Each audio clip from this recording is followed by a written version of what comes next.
Boa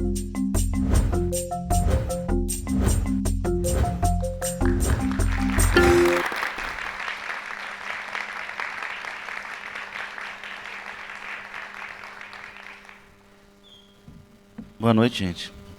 Muito obrigado pela presença. Hoje o Marcelo vai fazer uma palestra de aproximadamente 6 horas. Eu sempre começo com essa piada sem graça, né, Marcelo? Puta, tem anos que eu começo com essa coisinha sem graça. Mas, Marcelo, vamos embora. Por que você cansou? Você cansou de ser humano, é isso? Eu acho que não só eu cansei do ser humano, acho que todo mundo está um pouco Cansado, assustado e cansado do ser humano, né? No mundo todo. E seres humanos muito estranhos têm surgido na política e na cultura. E eu acho que a humanidade vive uma crise de valores assim violenta. Não se confia mais em poderes, nem na democracia mais as pessoas têm confiado, né? Vivemos um sistema econômico que cria uma injustiça brutal, né? E pouquíssimas empresas hoje detêm uma porcentagem enorme do dinheiro em circulação, né? 1% da população detém 90% da riqueza. Eu não sei exatamente qual é a pesquisa, qual é o dado, mas é assustador o que está acontecendo, né? E a gente estava falando lá nos camarins das crises das livrarias, né? Que eram ambientes tão gostosos e importantes da nossa vida, né? Assim, para encontrar pessoas, para tomar café, para ler, para comprar livros e saber das novidades. Aí agora tem a crise também dos cinemas, em que as pessoas estão deixando de ir ao cinema para ficar em casa. As lojas fechando, né? Porque as pessoas estão comprando mais pela internet. Enfim, tá assustador. Não sei se foi justificativa para você arrumar um orangotango como personagem? Não, esse orangotango, ele na verdade é um orangotango de Americana, que é uma cidade do interior de São Paulo, entre Limeira e Campinas, uma cidade assim, que é um aspecto bastante interessante do país, porque ele tem, do país não, mas do estado de São Paulo, porque ele tem uma classe média muito grande. Foi uma cidade industrial bastante importante, de muitos teares, e que foi à falência, como tudo, quase tudo no mundo, porque ela... Onde você vai? Você vai, tá? Onde você vai? Bem que você perguntou, né? Não devia ter perguntado, né? Valete. E agora é uma cidade que não tem um teatro. E, na verdade, parece que o último prefeito reinaugurou o Teatro Municipal, que era um teatro que, quando eu fazia teatro, de verdade, a gente tinha obrigação de ir, né? Tinha nas temporadas teatrais das companhias, você tinha que frequentar alguns pontos obrigatórios no estado de São Paulo, né? Santos, São Paulo, evidente, São José dos Campos, Ribeirão Preto, Campinas, Americana, Limeira. Tinha umas cidades que se tinha que ir.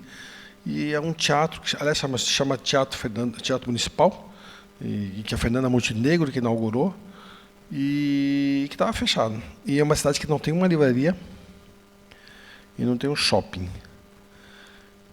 E as pessoas, então, ficam dentro de casa, né? As pessoas não saem de casa. As casas que antigamente eram casas de muros baixos, com a porta aberta, tal. Teve uma onda de violência aqui, quem é de São Paulo sabe muito bem disso, que começou nos anos 90, né, quando os bandidos descobriram o interior de São Paulo. E agora as casas lá têm muros de 6 metros de altura, com cerca elétrica, uma paranoia gigante. E mesmo tendo casas com 6 metros de altura, o muro e cerca elétrica são invadidas, são roubadas e tal. Quer dizer, é uma cidade que me parece um zoológico. que as pessoas vivem dentro de aulas. E a grande atração da cidade é um zoológico, o que é a coisa mais insana, porque tem um leão em Americana, uma onça. A onça tudo bem, porque a onça é daqui, mas tem tigre. Tinha um gorila que morreu. Tinha uma girafa que morreu também. Hipopótamos. Então, assim, aquilo é tão nonsense, aquilo, e é em frente à casa do meu sogro. E a única coisa que tem para fazer lá é esse zoológico. Um morro de tédio lá, não tem o que fazer. É bom para ler livro grosso e para... A conexão na internet é péssima, então... eu vou nesse zoológico e fico o dia inteiro nesse zoológico, observando, né? E observo esses animais, tem umas ilhas com os macacos, e observando esses animais, e eu percebi que eu era a única pessoa que observava os macacos, que a maioria das pessoas estavam ocupadas com seus celulares, com seus filhos, correndo, fazendo exercício e tal. Ninguém parava para olhar, e eu ficava horas olhando os macacos. E os macacos me olhavam também. O leão, ele adquiriu uma certa simpatia por mim, porque toda vez que eu ia, o leão me olhava. E me olhava no fundo dos olhos. E eu ia para a esquerda, o leão ia com os olhos para a esquerda. Eu ia para a direita, o leão ia para... O tigre não estava nem aí. O tigre era mais ansioso, coitado do tigre. Recentemente arrumaram uma leoa para o leão.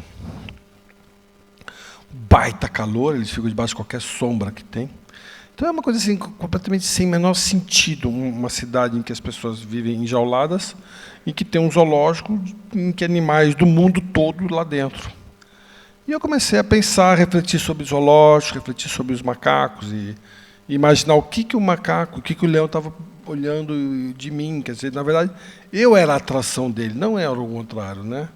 Eu estava visitando, eu era o cineminha dele, né? Ele ficava o dia inteiro parado, né? E comecei a ver como o homem se distanciou dos seus instintos básicos de ser primata, né? De ser um símio, né? Existem 6 símios gigantes, né? O gorila, o chimpanzé, o bonobo, o homem. São 5, e tem mais um que eu esqueci agora. E nós somos os que demos certo, né? Entre aspas, né? Será que a gente deu certo mesmo, né? Dominamos completamente o planeta, né? Tudo em 50 mil anos, né? A civilização tem 50 a 40 mil anos, uma coisa assustadora, muito rápida, né? Eu sei porque meus filhos adoram um filme de dinossauro.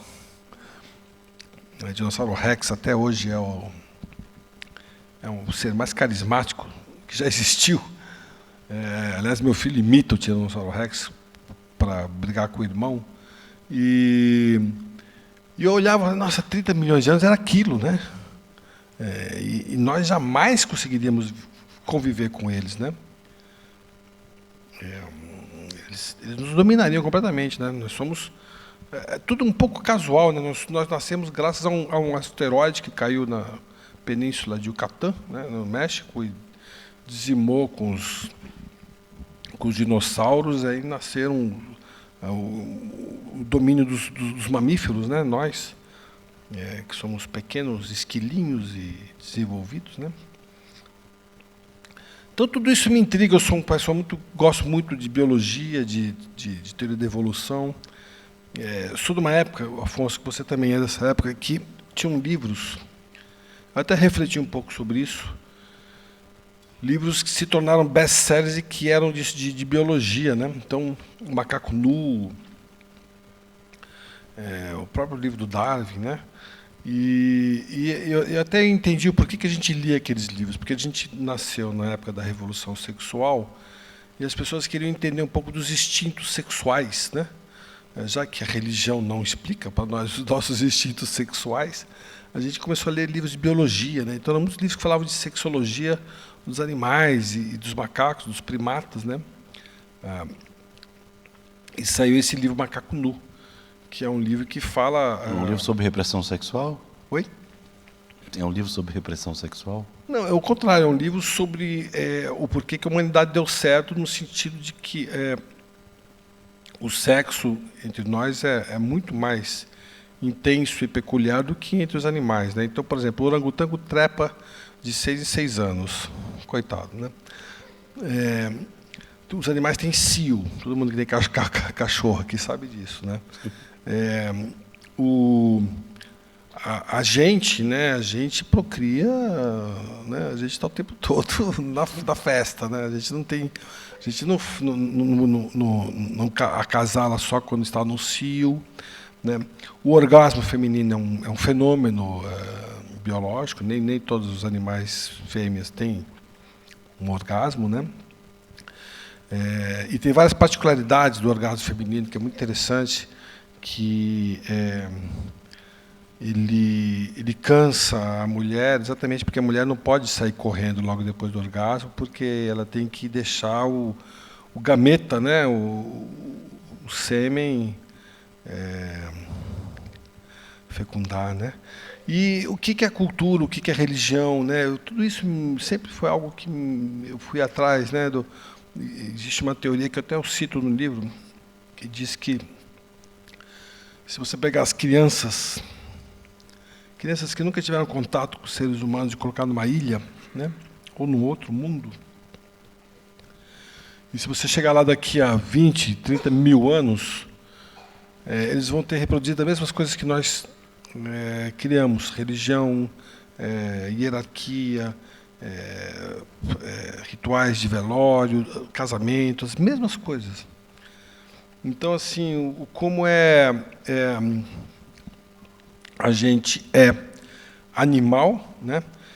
E eu vi isso vendo o parto da minha mulher, né? Que a coisa mais assustadora é que na frente do corpo dela fica um balde. E não é um balde do Einstein, não, é um balde mesmo, né? Porque nasce uma placenta, né? É uma égua, né? As tetas dela não são seios para se colocar silicone, não, isso é para alimentar mesmo, né? São 2 tetas que sai leite, né? Então, acho que a mulher, quando ela fica grávida, ela se sente muito mamífera, né? Muito bicho, né? Inclusive instintivamente, né? A superproteção, a agressividade. E eu acho que a humanidade vive esse dilema bastante perturbador, que é entre o ser animal e o ser racional, né? E como é que foi essa aventura de fazer praticamente uma fábula, né? Que essa coisa de usar os animais para poder compor uma literatura? Porque, principalmente, que você veio de quantos livros assim de não ficção? Olha, eu nunca sei de cor. Para trás, assim. Eu vou falar assim rapidamente. Feliz no Velho, meu primeiro livro, de 82. Recentemente. Recentemente, de não ficção ou de ficção? De não ficção. Eu vim de 2 livros de não ficção. É isso que eu estou falando. 2 livros colados. O Ainda Estou Aqui e o Meninos em Fúria. Exatamente. Livros de história. E esse seu é uma ficção, não ficção? Esse ou meu... não ficção? Qual? O do orangotango. É uma ficção. Uma ficção ao cubo.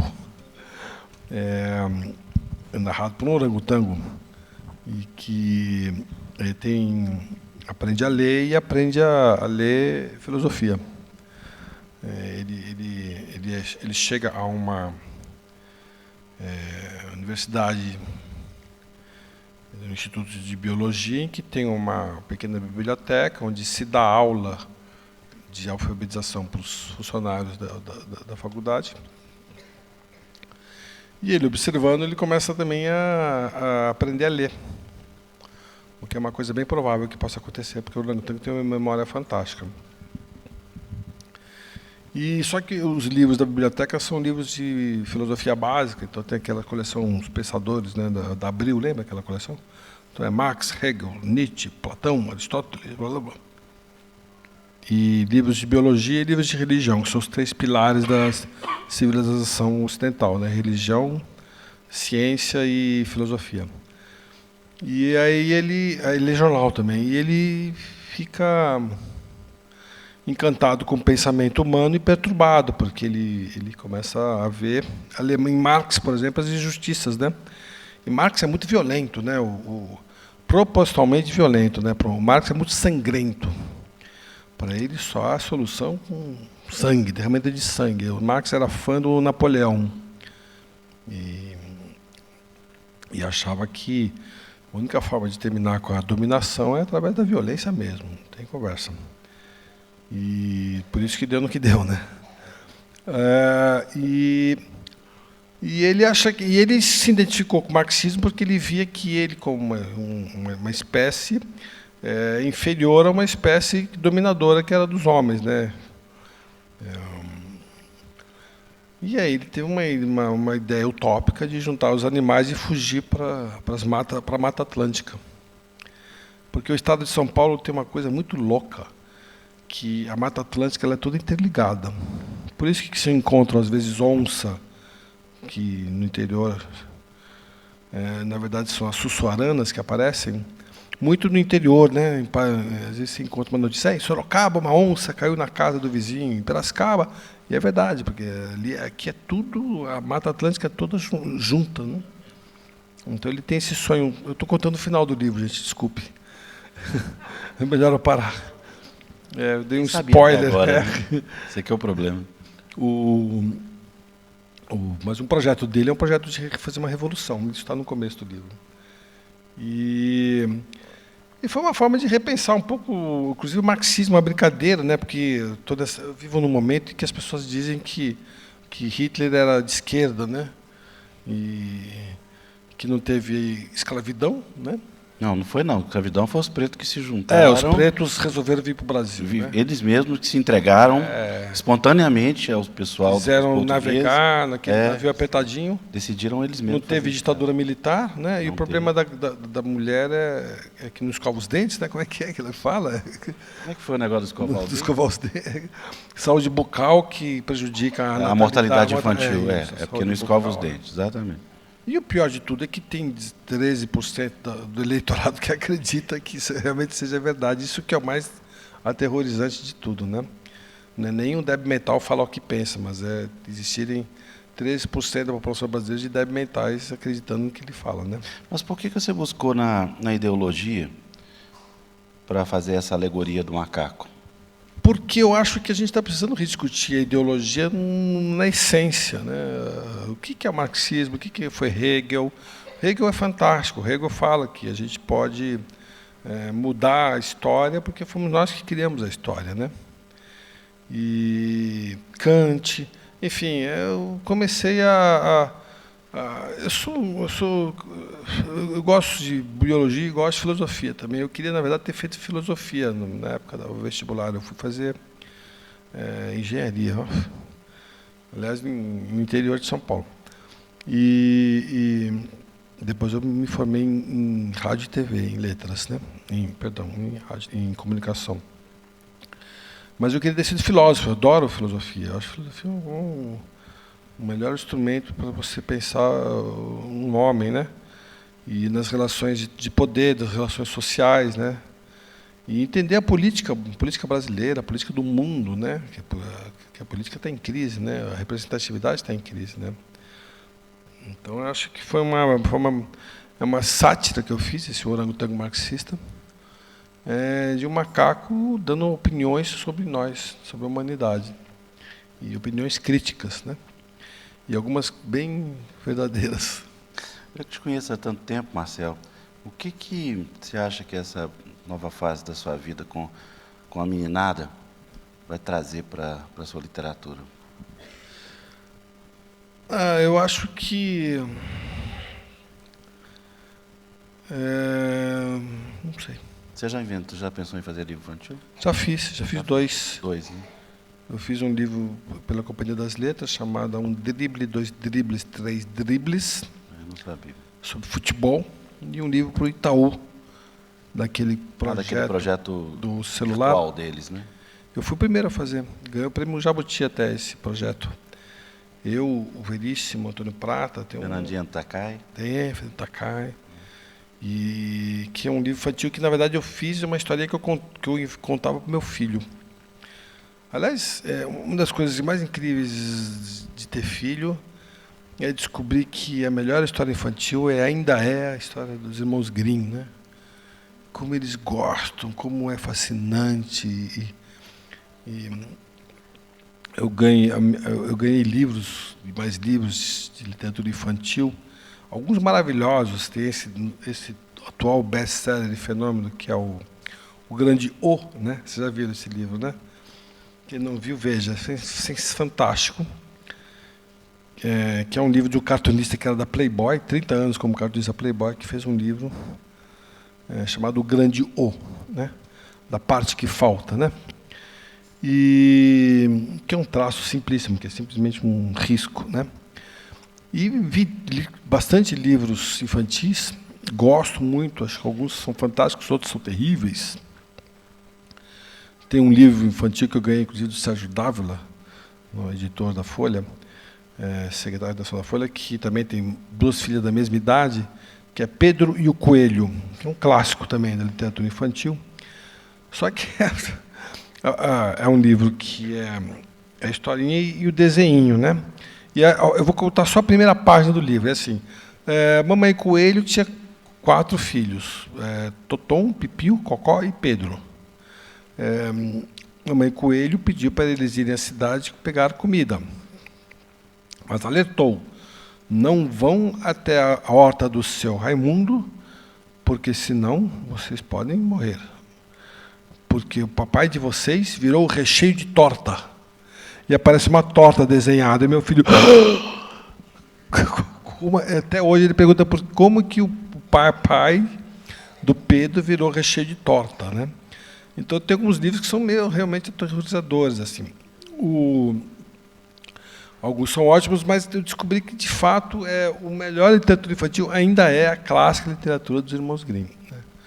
Que, para quem não sabe, os irmãos Grimm eram 2 irmãos que pegaram diversas lendas e histórias infantis, como a do Chapeuzinho Vermelho, do Branca de Neve, etc. e tal, e reescreveu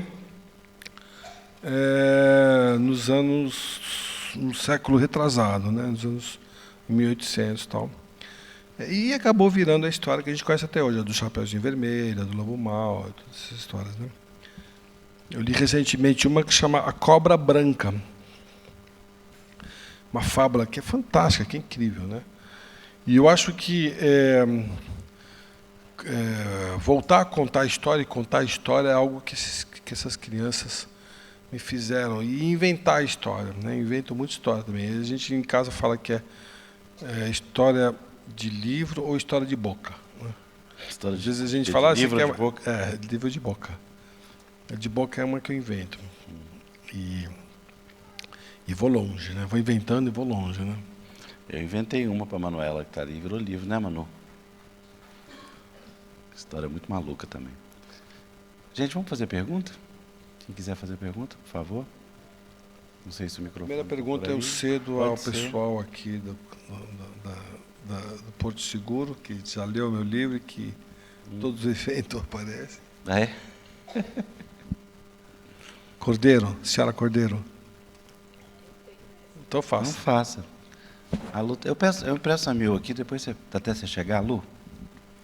Pode vir devagar, Lu. Vocês são duplo, tem 2 aí. Marcelo, o que me chamou a atenção no início da leitura do Orangotango é de você trazer também na personagem dele como ele vai se transformando e se descobrindo com a leitura, né? Eu fiquei fazendo uma reflexão, a gente num país de não leitores ou de poucos leitores, se você também teve essa intenção, porque a cada passo ele até vai se cobrando mais, né, que ele quer leituras mais complexas, mais profundas. Eu achei isso um ponto bastante interessante. Falei, poxa, que legal, né, o Marcelo está trazendo isso, e o Orangotango olhando um humano, né? E ele, acho que mostra essa necessidade da gente se aprofundar, né, nos temas. Acho que isso traz muito essa questão do hoje, né, que você lê uma manchete, você já é especialista em alguma coisa, você já começa a brigar com todo mundo. Isso foi a primeira coisa que me chamou a atenção, né, no seu livro, do Orangotango. Outra também, essa crítica que é feita à internet, né, ao uso, quando ele fala do aplicativo para escolher um parceiro, né, eu achei assim, bem divertido.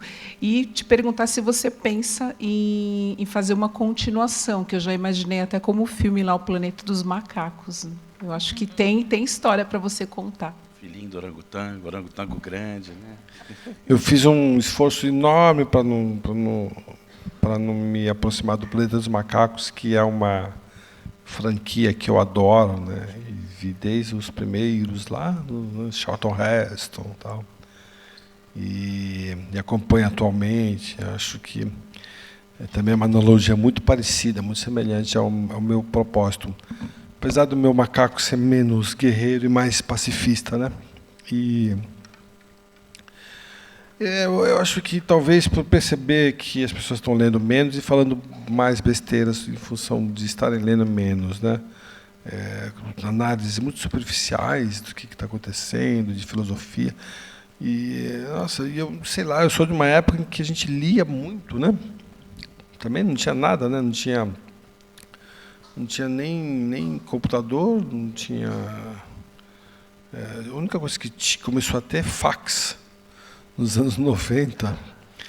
E não tinha internet, não tinha Netflix, não tinha, né? E HBO Go, né? Na TV a cabo, né? Eu fiz televisão quando não tinha TV a cabo, né? E eu acho que a gente tinha mais tempo para ler, né?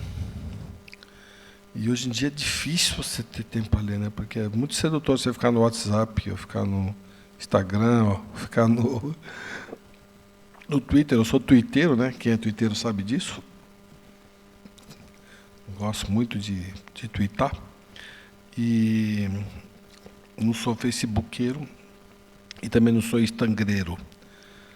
E sou pouco zapieiro também. Detesto aqueles grupos familiares.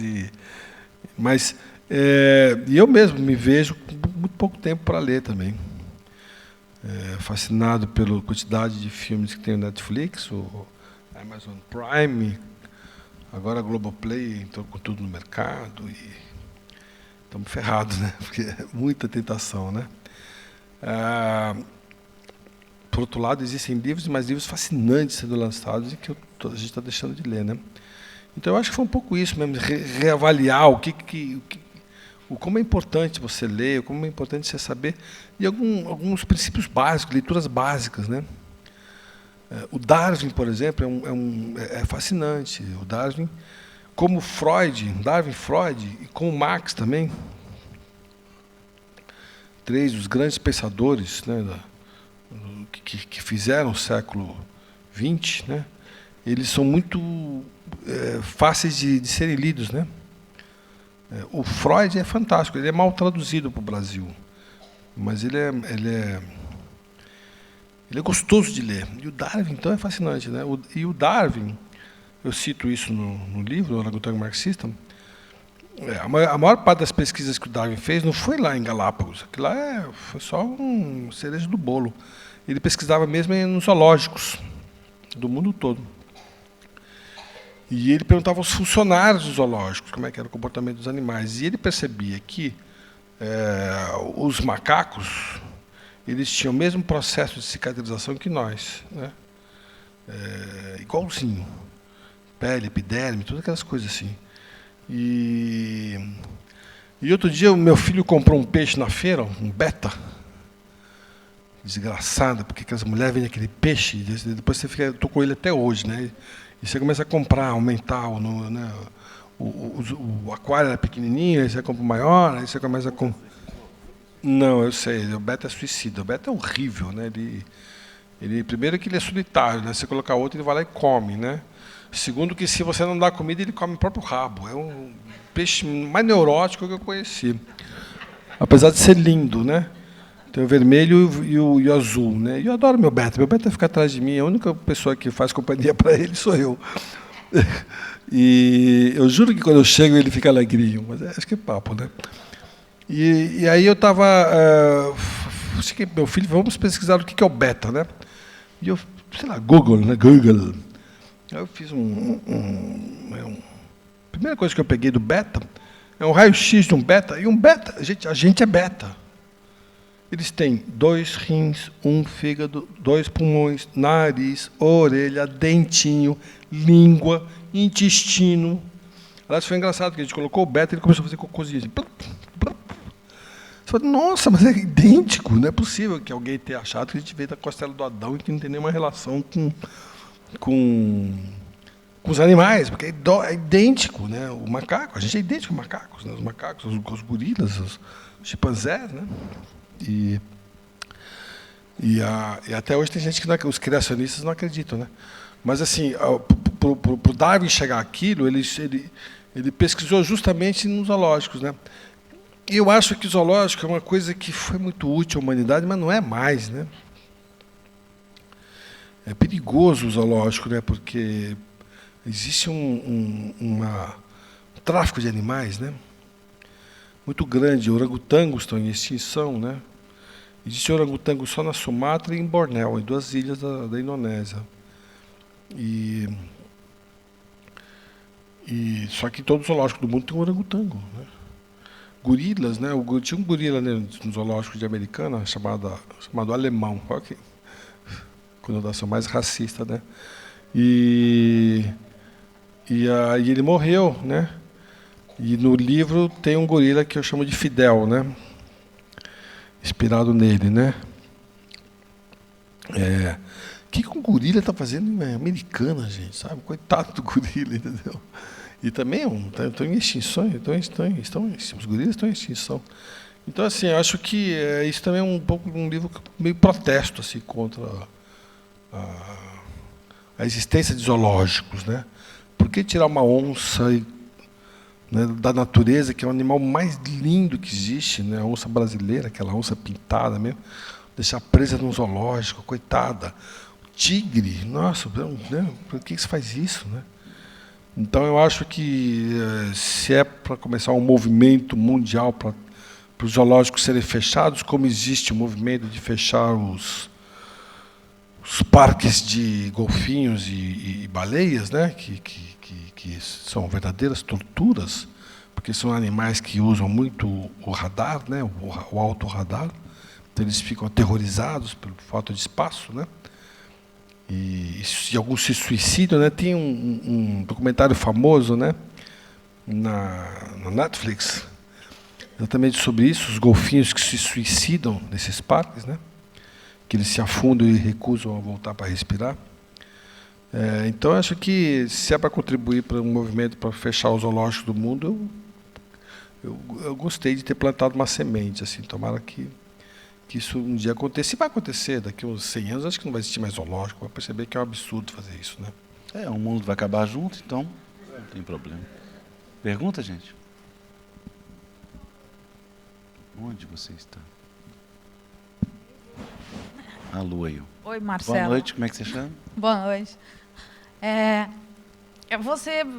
Eu não li teu livro ainda, mas vou ler, com certeza. Você entrou em filosofia, você falou de uma série de caras aí super importantes, figuras importantes, né? E me diz uma coisa, aí você falou também da violência, que é a cidade, os muros, tudo isso, um país sem educação, esse blackout total que tomou conta do Brasil. Eu queria que você fizesse algum comentário. O que vai acontecer nesse ano de eleição para que o Brasil, né, o brasileiro, não fique nessa ilusão de um feliz ano velho e saia desse feliz ano velho vitorioso? O que você me diz, Marcelo Rubens Paiva? Arrumou um negócio para terminando com o seu livro. Porque eu sou tua fã, desde que eu era pequenininha e morava num convento. Mais ou menos por ali. Então, o que você fala para sair dessa ilusão desse feliz ano, passar por esse feliz ano velho e, né, e tá chegando. O que você diz? O que você fala? Bom, o que aconteceu foi um desastre, né? Previsto, né? Eu previ, algumas pessoas previram. Aquela coisa do impeachment foi um erro, um dos maiores erros dessa história, né? Foi até um impeachment ilegal, né? Porque ela não cometeu nenhum crime, né? Apesar de estar fazendo um governo péssimo, né? Um governo que, quando era para economizar, acelerou, né? O FIES dobrou as dívidas e tal. E um governo que criou uma rede de corrupção, como diz a Netflix, um mecanismo, né? Que foi assustador, né? Para nós que vemos um país com tantas necessidades, né? E tanto dinheiro sendo desperdiçado por uma gangue, né? Nos estados e em Brasília, né? Então, eu acho que, se por um lado eu entendo o impeachment, né? Por outro lado, foi um erro histórico gravíssimo, né? Porque entramos num processo de ilegitimidade, né? Era o que se sabia, né? Tiraram uma mulher para colocar os bandidos, né? As pessoas não sabiam que era o Temer, né?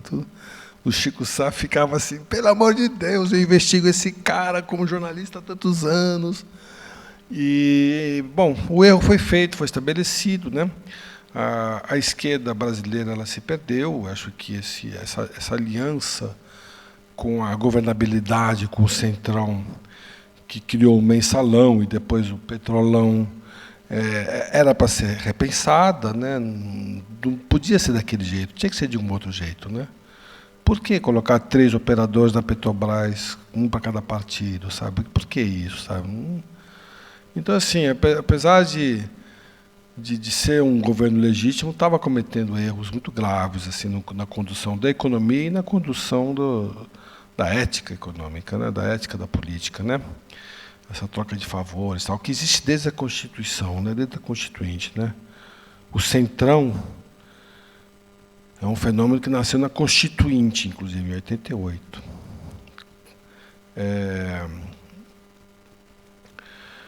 Bom, agora temos que corrigir, né? Temos que ir atrás do nosso prejuízo. Tivemos 2 anos de um governo mais impopular da história, o país andou de lado, e para piorar, polarizou-se, né?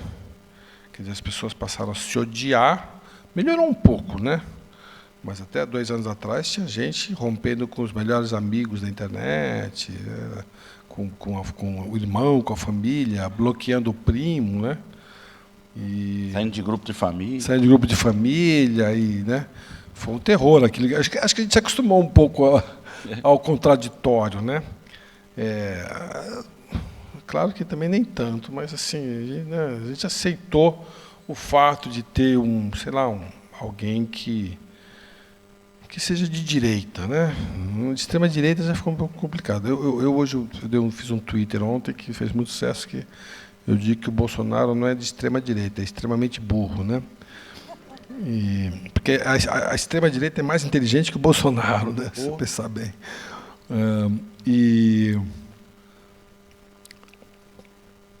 O que vai acontecer, né? Nós estamos há 2 meses da eleição. O candidato realmente é surreal, né, o que está acontecendo, né? Se você pensar bem, o candidato na frente das pesquisas está numa cadeia e que não pode nem dar entrevista, o que é ilegal. Ninguém sabe se ele vai ser solto ou vai continuar preso. Acho que ele vai continuar preso durante um bom tempo ainda. Uma prisão absolutamente duvidosa. Quer dizer, não é uma prisão assim que você fala, puxa, realmente não é como o Sérgio Cabral, que você fala, nossa, esse aí merece estar preso, não, porque é um cara que, sei lá, ele não comprou aquele apartamento do Guarujá. Ele foi lá, fez uma opção de compra, mas não comprou, ele não é dele. Ele reformou ou reformaram para ele, né? Mas ele pediu para ser reformado?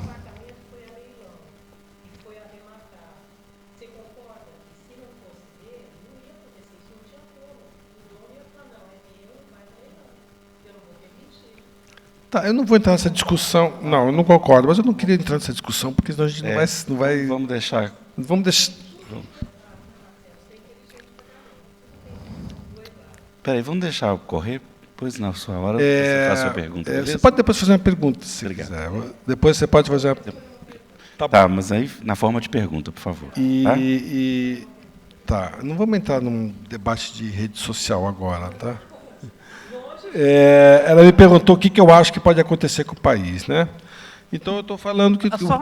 Oi? Só um pouquinho. Pode melhorar nessa eleição, lembrando que precisamos sair desse feliz ano velho e entrar num feliz ano novo. Pode melhorar dependendo de quem vai ganhar, né? Porque depende se ganhar o que né? Pode acontecer o extremamente burro, né? Acho que antes de quem ganhar, a gente tem que saber quem vai, né? Quem não sabe candidato, né? Vai. Eleição vai ter. Isso aí tem muita gente eleição. que falava que não ia ter eleição, mas eleição vai ter, não vai ter golpe militar. Não tem nem como ter golpe militar. Porque precisa... Eu estudei muito golpe militar de 64, não tem nem comparação àquela época de agora, entendeu? Precisa, né, fazer paralelos aí que não existem, né? Nós vivíamos num período da Guerra Fria, era outra época, né? E vai ter eleição, quem é eleito vai assumir posse e se você gosta ou não, você vai ter que aguentar, né? Eu acho que o Bolsonaro não vai para o segundo turno.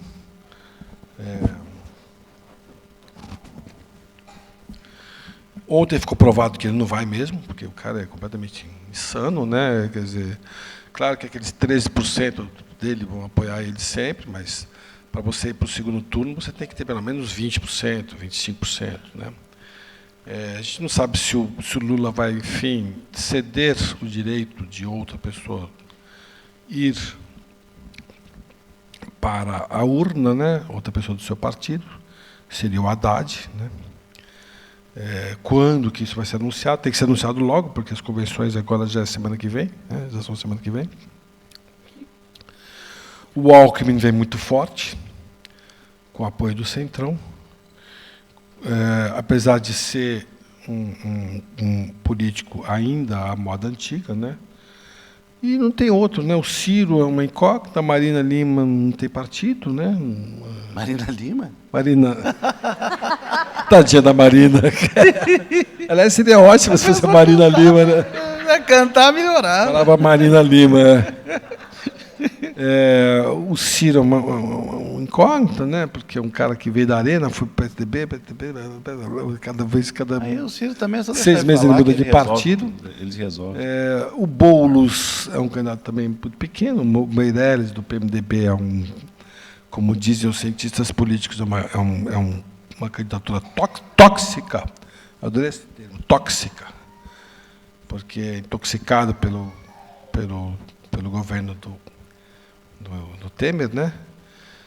E tem um outro, Amêndola. Esse candidato. Dando um prosseguimento à pergunta dela. Então, assim, eu acho que vai ter um governo com mais legitimidade, né? Isso, pelo menos, é melhor do que o que está agora, né?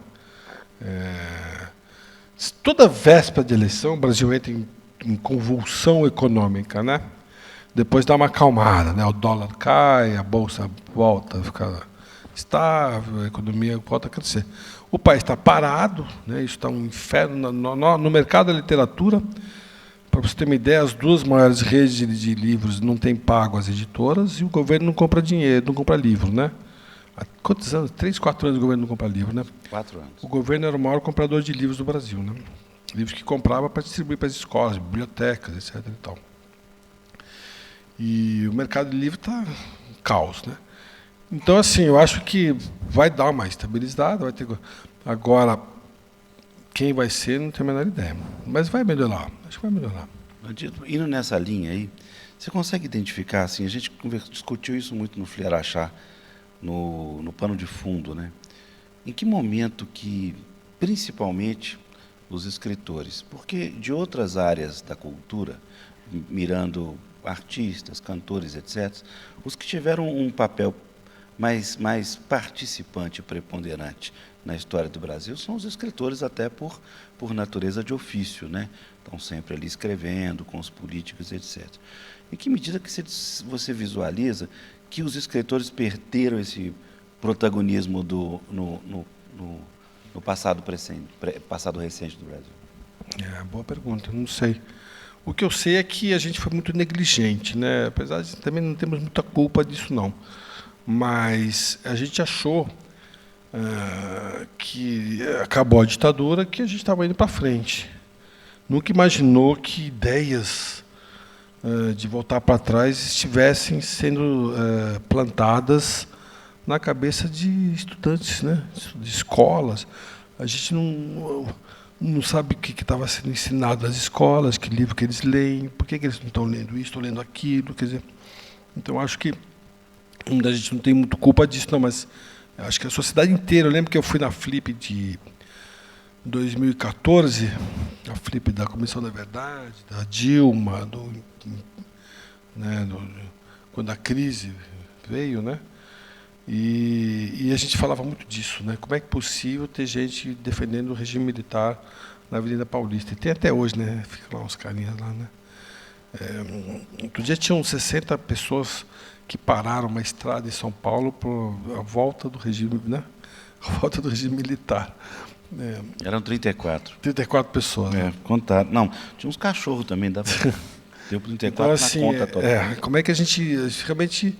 Eu acho que a intelectualidade brasileira se afastou um pouco assim da... eu sinto né, em algum momento foi a ausência de interesse no assunto, né, em certa medida, e uma responsabilidade também de deixar correr, né? Não sei, a gente não sabe, né, quem é que está educando o povo, como, né?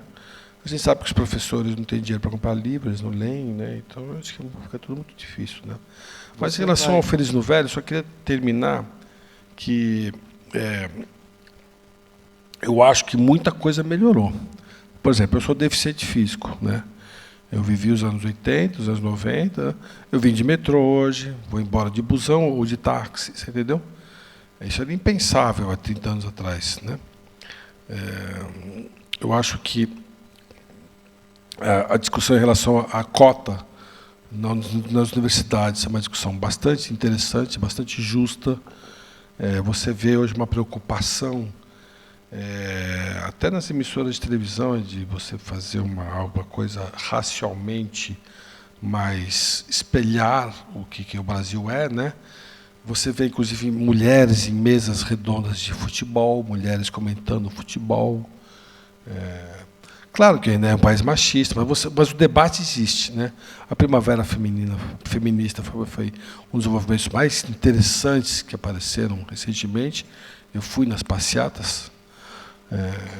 A passeata da Marielle foi a coisa mais linda que rolou em São Paulo recentemente. Tem o movimento da maconha, tem a parada gay, que é um movimento muito importante de você não qualificar um gênero apenas como um gênero dominante, de você mostrar que existem diferenças e que as diferenças são válidas e bem-vindas, né? Eu, como deficiente, sempre me senti muito à vontade de ambientes gays. Punks e gays, olha que coisa louca. Aliás, tinha punks gays. Um dos mais famosos punks do Brasil era gay. Do Cólera. Quem é que punkeiro sabe.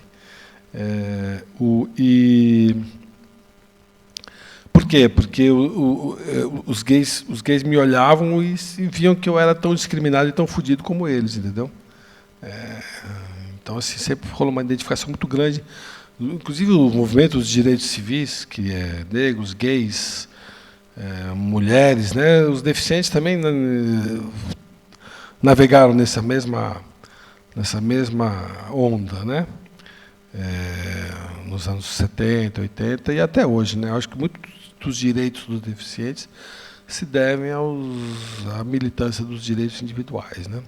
Então, acho que nisso melhorou muito, né? Agora está se falando em liberação das drogas, né? Está se falando em aborto. Na Argentina foi aprovado o aborto, né? Apesar de que foi aprovado na Câmara, agora precisa ser no Senado, né? muitos países o aborto é liberado, existem leis duras contra o racismo, a coisa do politicamente correto que os reacionários criticam, eu acho super fundamental, eu acho importantíssimo. Eu sou uma pessoa que me reeduquei, algumas palavras e expressões. Tiveram palavras assim, em livros meus antigos que eu tive que tirar, expressões que eu tive que tirar, que nos anos 80 eram habituais e que hoje em dia são preconceituosas. Atitudes minhas, o lugar de fala, né? Eu tenho um livro meu, que aliás uma pessoa, hoje eu autografei ele, que é As Mentiras que Elas Não Contam. Cadê a pessoa? Ei, mostra aí o livro. Esse livro está fora de catálogo. Tem um conto que é machista, no sentido de que eu falo dos defeitos das mulheres, né? E eu vou reeditar esse livro sem esse conto, vou jogar fora, entendeu? E com todo prazer. Não, só esse conto, outras só vão ficar. Mas o livro é bom, não é bom? Mas tem esse conto, é machista, não é machista esse conto? As mentiras que elas não falam, é machista. Então, acho que assim, a gente está aprendendo a usar palavras que a gente não pode usar, o porquê das palavras, entendeu? Músicas de carnaval, eu tenho alguns de vocês sabem, mas eu tenho aqui o bloco Baixo Augusta, né? Eu sou porta-bandeira do bloco e fundador do bloco, e a gente teve um debate lá de músicas que a gente poderia cantar e não poderia cantar. No começo fui muito relutante, mas depois algumas músicas que você lê a letra e fala, opa, que isso, né? A Manuela aprendeu o Atirei o Pau no Gato, como é que é, Manuela?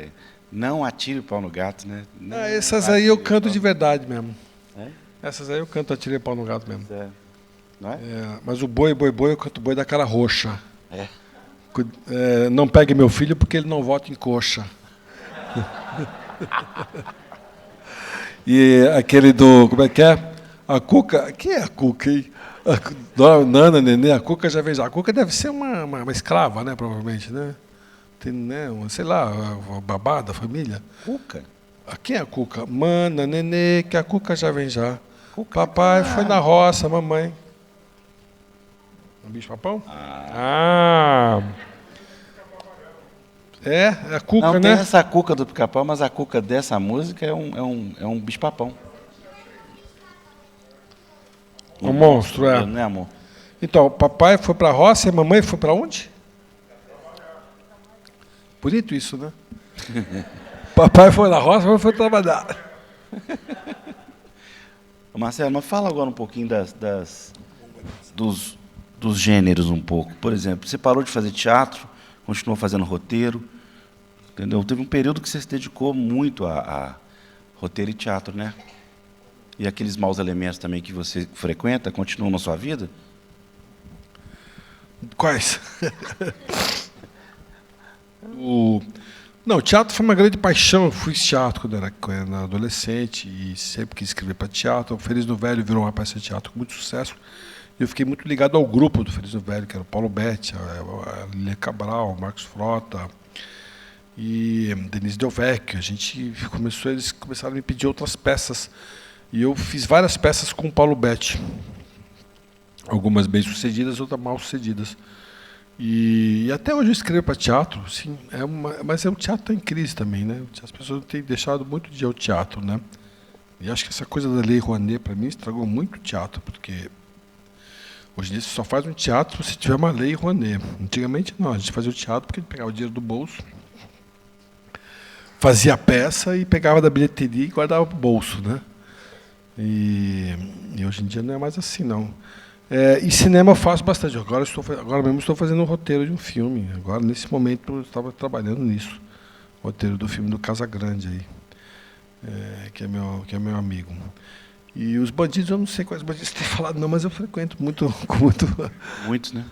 Eu não tenho saído muito por causa dos filhos, mas eu tenho muito amigo bandido ainda. Programa de rádio, por exemplo. Tem um programa de rádio na 89, ontem à noite foi um programa. Tenho agora um programa no canal Futuro, sensacional, sobre haters. Cada dia da semana a gente entrevista uma pessoa que foi vítima de um hater. Ontem foi a Preta Gil, no canal Futura, e depois vai para o Futura Play, que é um site em que vão estar todas as entrevistas. Entrevista uma Preta Gil, uma índia, nosso colega lá da Cooperifa, lá, o poeta Vaz, Marcelo Merizola, que é o reiterista.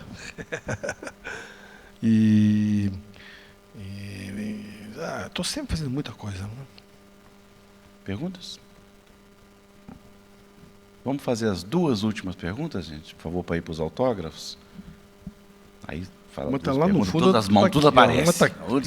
Tem 3 perguntas. Eita, agora tem várias perguntas. Vamos lá, aqui na frente, aqui. Oi. A gente chega aí. Marcelo, eu queria saber, no início você disse que lá em Americana as pessoas ficavam enjauladas, né, por conta dos muros altos e tudo mais. E você estava lá. Eu queria saber se, em algum momento, você teve essa consciência de semelhança com os animais e se você transferiu isso para o livro. Marcelo, sim. pode mais rapidinho, que tem mais 18 perguntas aqui. Sim, foi exatamente essa foi a minha inspiração, de ver as grades, as jaulas, e o medo das pessoas, e de repente eu ia lá e via os animais nas grades e nas jaulas, e pessoas com medo delas. Foi daí que nasceu essa inspiração, sim. Para trás aqui, esse moço aqui, aí você vai passar no microfone para trás. Então ter dó da Luciana, coitada. Boa noite, como é que você chama? Boa noite, meu sobrenome é Mendonça. Eu queria perguntar, porque a gente, até recentemente, sei lá, começou a quebrar isso em 2013, a gente tinha no Brasil uma aura de Fukuyama, de fim de história, sabe? E isso começou a se quebrar agora, tanto com o fortalecimento dos movimentos identitários, feminista, LGBT, etc., mas também com essa reação conservadora. Eu vejo a galera que está na Paulista pedindo intervenção militar, é uma galera louca, mas eu vejo isso como uma indignação muito válida. Eu queria saber como, na sua visão, a gente consegue colocar de volta ideologia nos debates, assim. Passa para trás, por favor. Na pauta. Eu não sei, porque na verdade é a representatividade que está em crise, né? Não é só no Brasil, é no mundo todo, né? O governo Trump é um governo absurdo, né? A quantidade de besteira que o Trump fala, de maluquice que ele fez e que ele faz. Tem um documentário no Netflix que é Trump the American Dream, né? Nossa, é assustador, aquele cara é assustador. O cara maltrata as mulheres, é assustador como aquele cara chegou a ser presidente dos Estados Unidos, né? Então eu acho que essa crise é mundial, né? A crise da representatividade, e na Europa também está acontecendo, né? A extrema direita está na aliança do poder na Itália, na Alemanha, está no poder na Hungria, na Áustria. Bom, na Áustria nunca saiu, né? Aliás, nasceu lá, né? E na Itália, que é surpreendente, né? E agora aqueles barcos com imigrantes, né, da África sendo desviados para a Espanha, né? E eu acho que né, o porquê dessa crise da representatividade é porque realmente, de fato, os estados estão falidos, a economia está falida, o capitalismo está falido, né? O capitalismo precisa ser repensado, né? O socialismo deu errado e o capitalismo está falido. Nós estamos ferrados, né? Tem que cair um meteoro e nascer tudo de novo, né? Você pergunta.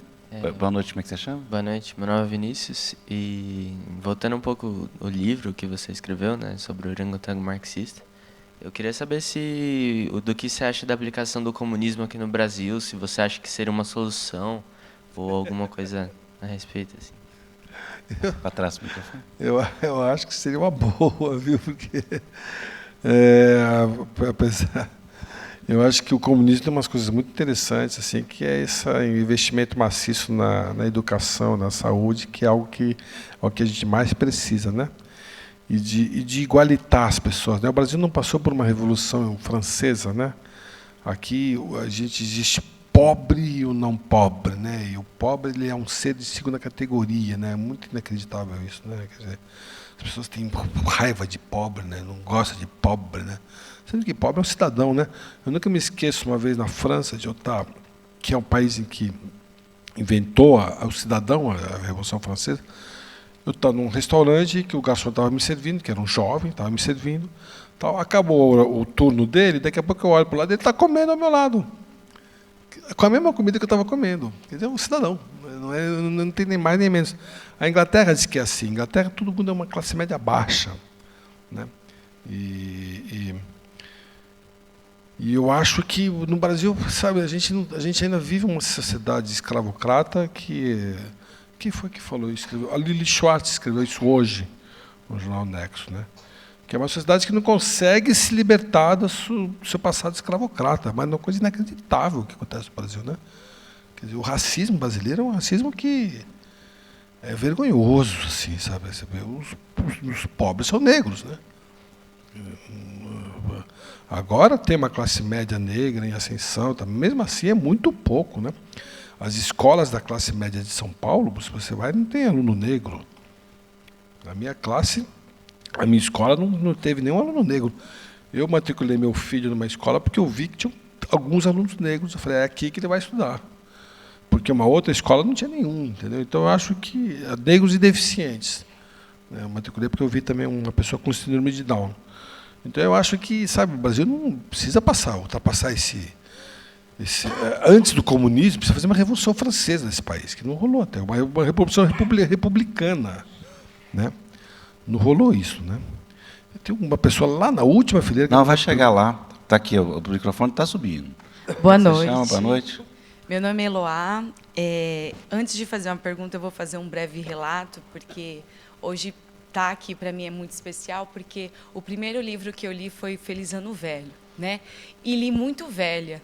Eu comecei a ler por volta de 16 para 17 anos, graças a uma professora. Velha nada, criança. Creio que sim, porque hoje você falando, né, de ler para filhos, de contos e tal, eu vim de uma criação e de uma classe que não tinha isso, né? Então, eu tinha um pai que trabalhava 10 horas por dia, uma mãe com 4 filhos e uma casa para comandar, e no final da noite ler um livro para um filho é algo surreal, né? Não existe.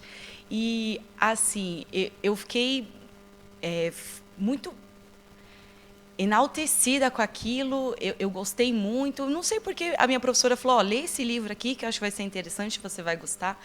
E eu gosto de livros que eu me identifique com a história, que seja uma história real, e hoje eu comento que é interessante a gente conhecer os autores com eles ainda vivos, né? E não conhecer pessoas que ficaram famosas, livros que entraram aí para o conhecimento da galera e o pessoal já morreu, né? Então, hoje, para mim, é muito gratificante. Então, eu queria saber de você, voltando, né, ao Feliz Ano Velho, que foi o seu início na carreira como escritor, qual o livro, né, não sei se dá para dizer o mais preferido ou o mais indicado? Porque, quando eu li o Feliz Ano Novo, eu já não gostei muito, né?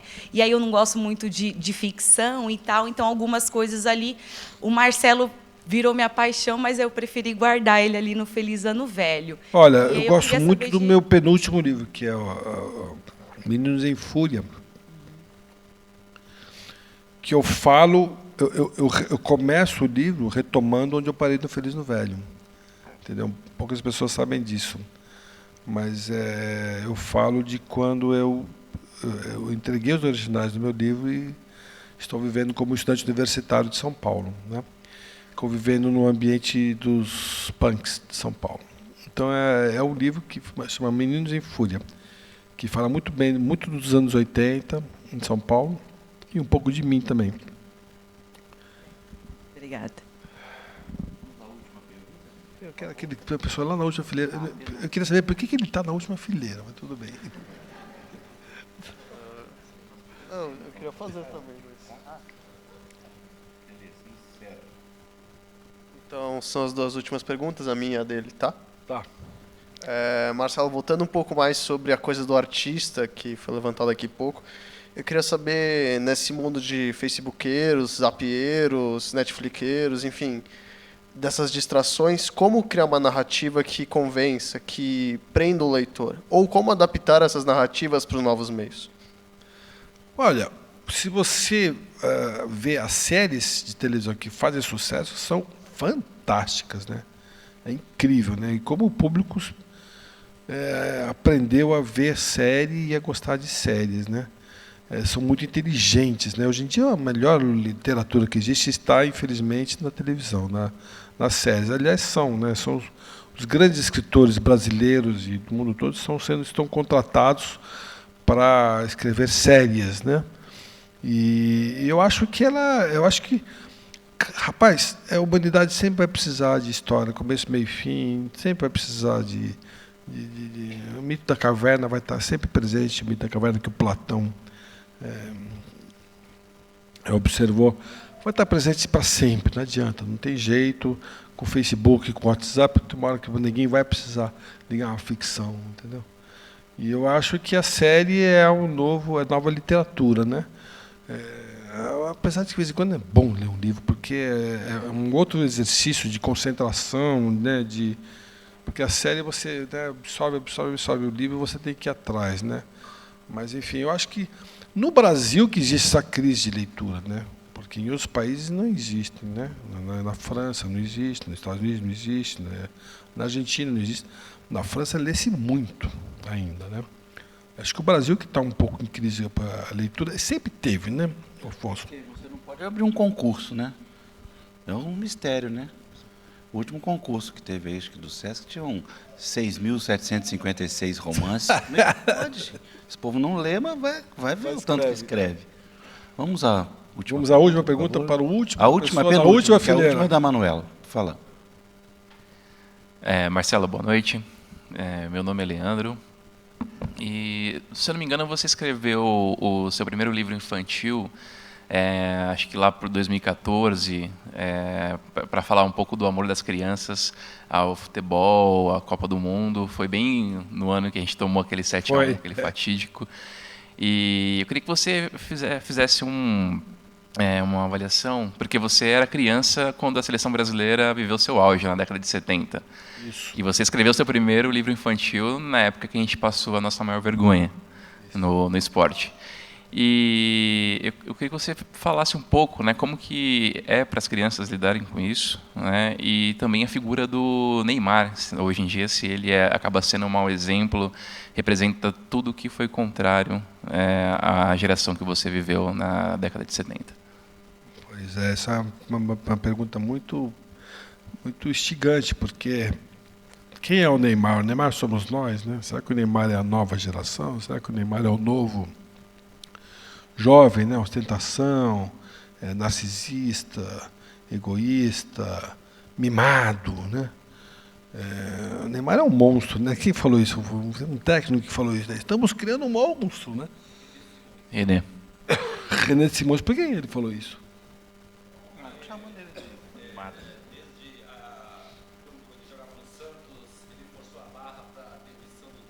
Do Dorival, né?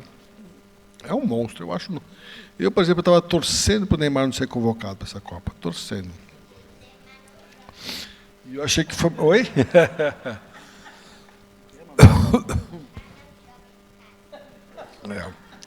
Agora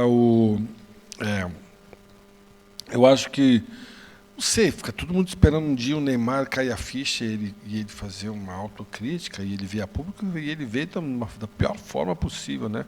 Depois do anúncio, né, que ele fez, foi horrível, né? Que acho que é um caso perdido mesmo, né? Perdeu a oportunidade de ficar calado. Acho que é um caso perdido.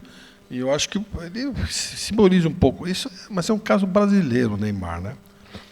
Porque eu acho que o Messi não é assim, o Cristiano Ronaldo não é assim. E teremos outros, né? Teremos aí o Gabriel Jesus, teremos o Felipe Coutinho, o Vinícius Júnior, tem uma geração, surgiu o Arthur, que está no Barcelona, tem uma geração nova de boleiros aí que... O problema é esse Neymar, eu estou louco para que ele pare de jogar na seleção brasileira.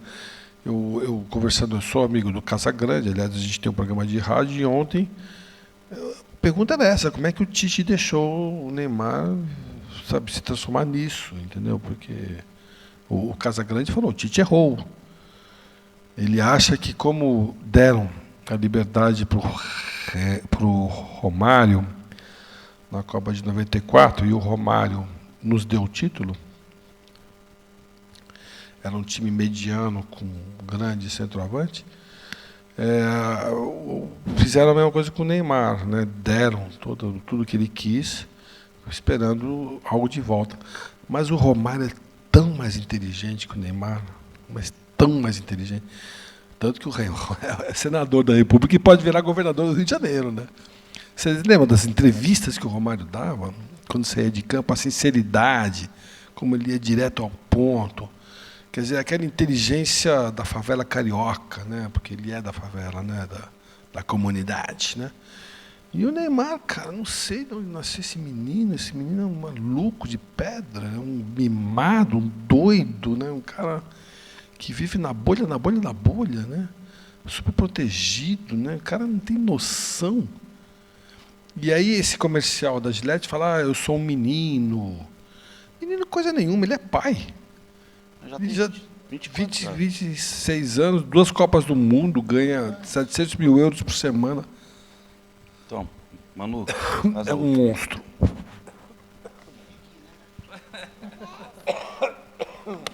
Tá vendo? Mimada. Preguiça. Rapidinho. Qual era o tema?